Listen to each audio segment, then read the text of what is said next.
నమస్తే అండి అందరికీ. నేను మీ Madhavi Krishna. Welcome to my channel Madhavi Krishna's Navarasa Kathamalika Telugu audio stories.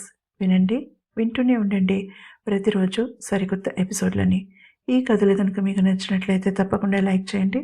అలాగే నా ఛానల్ని సబ్స్క్రైబ్ చేసుకోవడం మర్చిపోకండి. ప్రేమిస్తే ఏమవుతుంది పార్ట్ 13.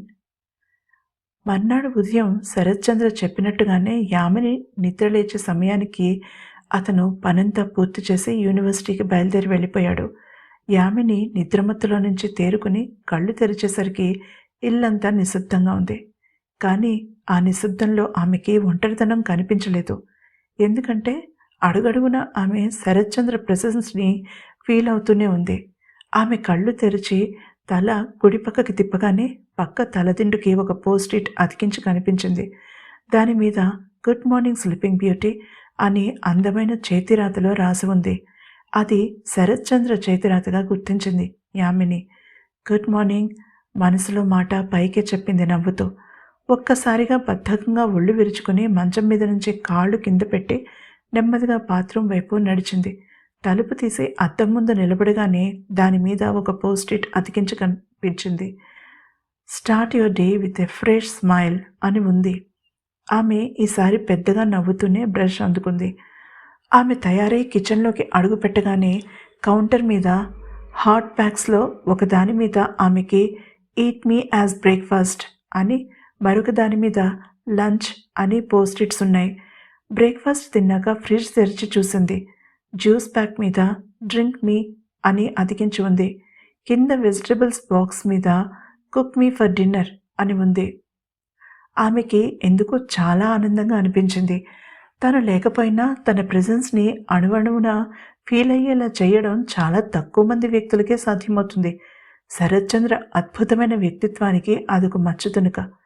తను ఏ రకంగానూ ఒంటరితనం కానీ ఇబ్బంది కానీ ఫీల్ అవ్వకూడదని అతను చేసిన ప్రయత్నం ఆమెకి అతని మీద అమితమైన ఇష్టాన్ని పెంచింది.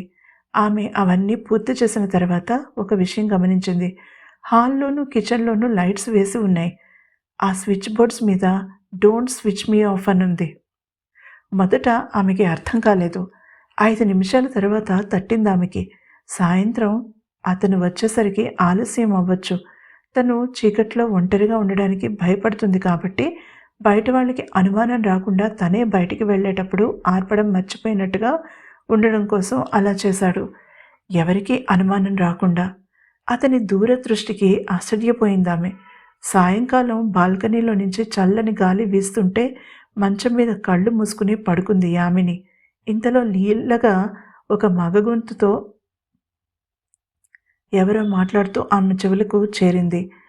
ముందు శరత్చంద్ర ఇంటికి వచ్చేస్తాడేమో అనుకుంది. కానీ మాటలు బాల్కనీలో నుంచి వినిపించడంతో నెమ్మదిగా మంచం మీద నుంచి లేచి బాల్కనీ తలుపు దగ్గరికి నడిచి చెవులు రిక్కించింది. అది శ్రీకాంత్ కంఠమని 2 నిమిషాల తర్వాత అర్థమైంది.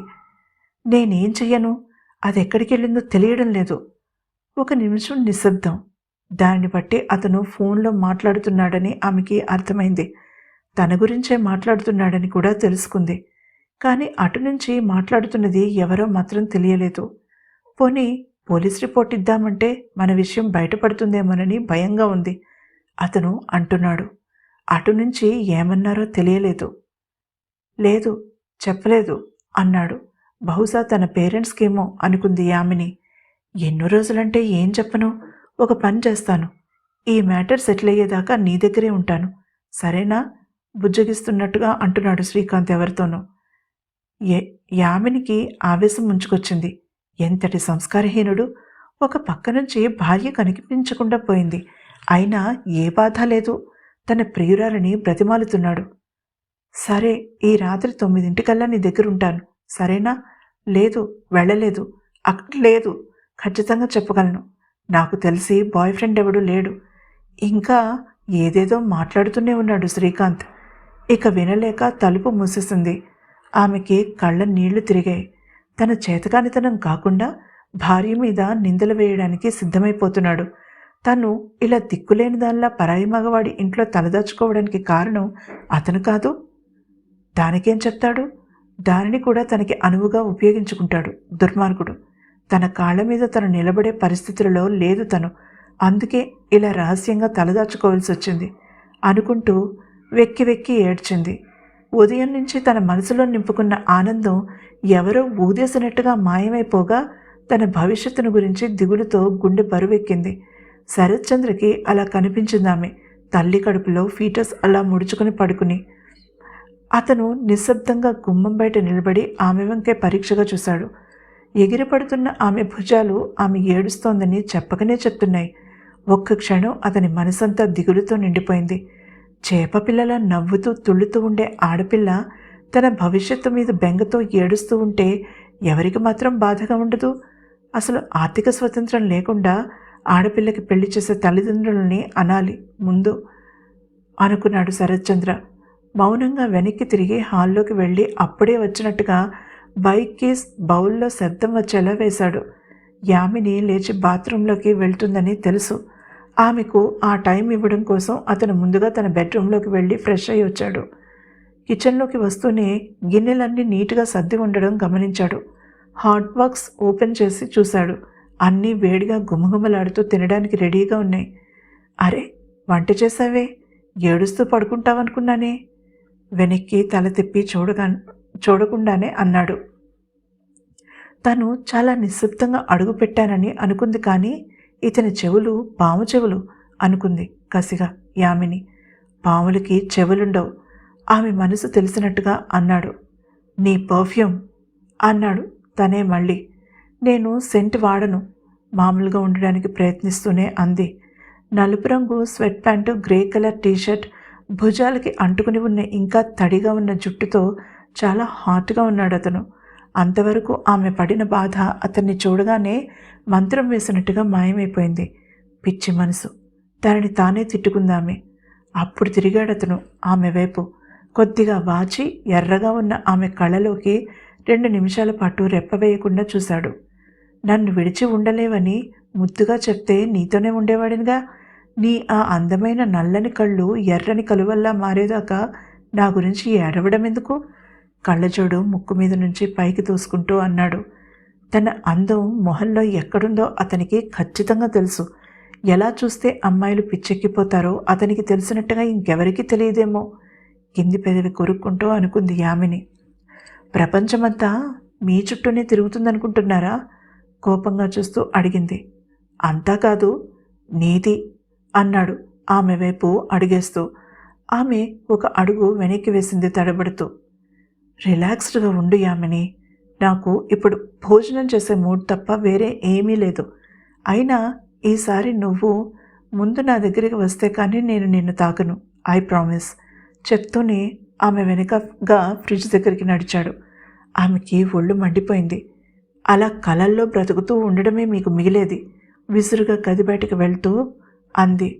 చూద్దాం, కానీ నీకు ఆల్రెడీ చెప్పాను, భోజనం మీద అలిగితే నేను నిన్ను ముట్టుకోవాల్సి వస్తుంది. బలవంతంగా నీ నోట్లో ముద్దలు పెట్టడంతో పాటు నా ప్రామిస్ని బ్రేక్ చేసేస్తాను. అప్పుడు ముద్దుతో ఆగను. టేబుల్ మీద ప్లేట్స్ పెడుతూ ఏదో ఈరోజు చాలా ఎండగా ఉంది కాదు అన్నట్టుగా చెప్పాడు. ఎత్తిన పాదం ఎత్తినట్టు గాల్లోనే ఉండిపోయింది ఆమెకి ఒక్క క్షణం.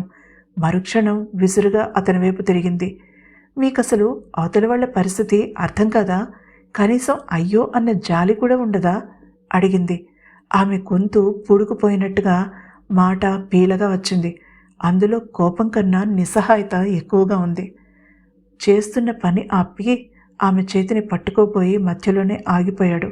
చేతులు ప్యాంటు జేబుల్లో పెట్టుకుని ఆమె వంక తీక్షణంగా చూశాడు. అతని కళ్ళలో కోపం తళుక్కుమని మెరిసి అంతలోనే మాయమైంది. కానీ ఎప్పుడూ అతని పెదవుల మీద కదలాడే చిరునవ్వు లేదిప్పుడు. ఒక విషయం నాకు స్పష్టంగా చెప్పు యామిని, నీకు నా జాలి కావాలా లేక ప్రేమ? ప్రేమైతే నువ్వు కష్టాల్లో ఉంటే వాటిని ఎదుర్కొనే ధైర్యం నేనవుతాను. కానీ జాలి కావాలంటే దయచేసి నువ్వు నా నుంచి దూరంగా వెళ్ళిపో. నేను అది చూపించలేను. రోడ్ మీద వెళ్తున్నప్పుడు నిస్సహాయంగా అడుక్కునే అవిటివాళ్ల మీద జాలి పడగలను, కానీ నీ మీద కాదు. నిన్ను చూసిన మొదటి క్షణం నీతో ప్రేమలో పడ్డాను. నీకు పెళ్ళయిందని తెలిసాక మనసు చంపుకున్నాను.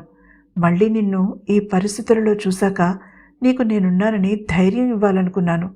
కానీ నీకు జాలి కావాలంటున్నావు. నన్ను క్షమించు.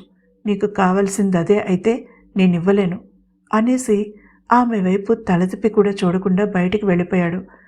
ఆమె స్థాణువై నిలబడిపోయింది. అతనిలో సాధారణంగా ఆవేశం అంతర్లీనంగా ఉంటుంది కానీ బయటపడదు. ఎప్పుడూ నిండు గోదారిలా గంభీరంగా ఉంటాడు. అలాంటి వాడు ఆవేశపడినా అందమేగా. ఆమె చిన్నగా నిట్టూర్చి హాల్లోకి వెళ్ళి అతని ముందు తల వంచుకుని నిలబడింది. తప్పు చేసిన చిన్న పాప తండ్రి ముందు నిలబడినట్టు. అతను ఆమె వంక ఒకసారి చూసి టీవీ ఆన్ చేయబోయాడు. ఆమె అతని చేతుల్లోంచి రిమోట్ లాక్కుంది. ప్రేమ గురించి ఇప్పుడే చెప్పలేను. మీ జాలి వద్దు. అయినా నాకు ఆకలేస్తోంది. మీతో పోట్లాట పెట్టుకునే మూడ్ లేదు అతన్ని అనుకరిస్తూ చెప్పింది. అతనికి నవ్వొచ్చింది. నవ్విస్తూ లేచాడు. ఆమె ఊపిరి పీల్చుకుంది. భోజనం చేసిన తర్వాత అడిగాడు, ఇప్పుడు చెప్పు, ఎందుకేడ్చావు? యామిని సమాధానం ఏంటో తెలుసుకోవాలనుకుంటే తప్పకుండా తర్వాతి ఎపిసోడ్ని వినండి. అలాగే ఈ ఎపిసోడ్ కనుక మీకు నచ్చినట్లయితే తప్పకుండా లైక్ చేయండి. నా ఛానల్ని సబ్స్క్రైబ్ చేసుకోవడం మర్చిపోకండి.